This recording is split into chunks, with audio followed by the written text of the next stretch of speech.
Iimoodhaan namni gaafa nuuf bilbilu akkamitti sagalee faarfannaa sirba mansuuma garaagaraa akka inni dhaggeeffatu akkamitti akka irra kaawwannuun isinitti agarsiisa.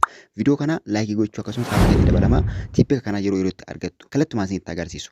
Gara appilikeeshinii Imoo keessa seennee appilikeeshinii Imoo keessa akkuma seenneen bakka piroofaayilii keenya irra kilikii gochuudhaan keessa seenna. Piroofaayilii keenya irraa gadi cuqaasna jechuudha akkuma Imoo keessa seenneen. Piroofaayilii keenya tokkodhaan bakka siitiin jedhutti kilikii goona. Bakka siitiin jedhutti kilikii gooneeti gara keessatti seenna. Iddoo siitingii keessa seenneen booda iddoo faankishin jedhu kanatti kilikii gooneeti ammallee gara keessaa seenna. Faankishin bakka jedhutti kilikii goonee gara keessaa seenna. Kanaan booda daga kana dhufnee gara dhumaarra dhuftanii kooltoon waan jedhutu jira. Koolartoon waan jedhutu jira.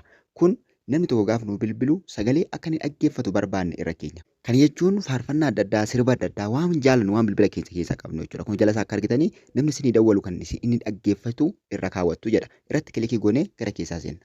Irratti gaafa kilikii goonu fuula akka kanaa isinii fida. Kun akkuma argitan wantoota garaagaraatu jira jechuudha. Tireendii jedheef muuziqaa garaagaraa tarreessee jira jechuudha. Kun gara nagaritti akka itti asii gadi tarreessee jira jechuudha. Akka gaariitti muuziqaa garaagaraa jechuudha. Kun islaamik jedha akkasumas wantoota adda addaa jechuudha. Arabiik jedhee gosa adda addaatiin jira. Kanatti kun afaan nuti beeknu yookiin muuziqaa nuti beeknu miti. Kan isinitti agarsiisu garuu bilbila keessan keessa kan jiru akkamitti akka irra gootan bakka mallattoo daawunloodii qabdu iddoo itti marii kanatti kilikii gootanii gara bilbila keessanii keessa seentu. As keessa gaaf seentan filannoo lama isinii kenna. Impoortii muuziqaa fi impoortii from viidiyoodha. Viidiyoo yookiin immoo muuziqaa irra kaawwachuu dandeessu. Viidiyoo jechuun namni sun gaafa isinii dawwalu viidiyoo isin irra keessan sana dhaggeeffata yookiin ilaalaa isiniif dawwalaa jechuudha. Kanaaf gara bilbila keessanii keessa seentanii kan barbaadan filattu. Fakkeenyaaf kan barbaadan jechuudha. Kan bilbila keessan keessaa qabdan irra xuqquudhaan yookiin irra cuqaasuudhaan waan sana dhaggeeffachuudhaan sirba sana dhaggeeffachuudhaan kan feetan irra keessu jechuudha. Kun akkanatti dhaggeeffattanii kan feetan filattanii irra keessu. Irra kaa'uuf immoo jala isaa xiyyatu jira jechuudha. Xiyya jala isaa jirutu jira. Bilbila keessan keessaa bakka galaarii jalaa iddoo sirba seefii godhattanii qabdan sana yookiin immoo faarfannaa garaagaraa seefii godhattanii qabdan sana irra kaawwattu. Kan ammoo tiiktookii garaagaraa irraa argachuu dandeessu. Fakkeenyaaf kanarra kaa'ee isin agarsiisu.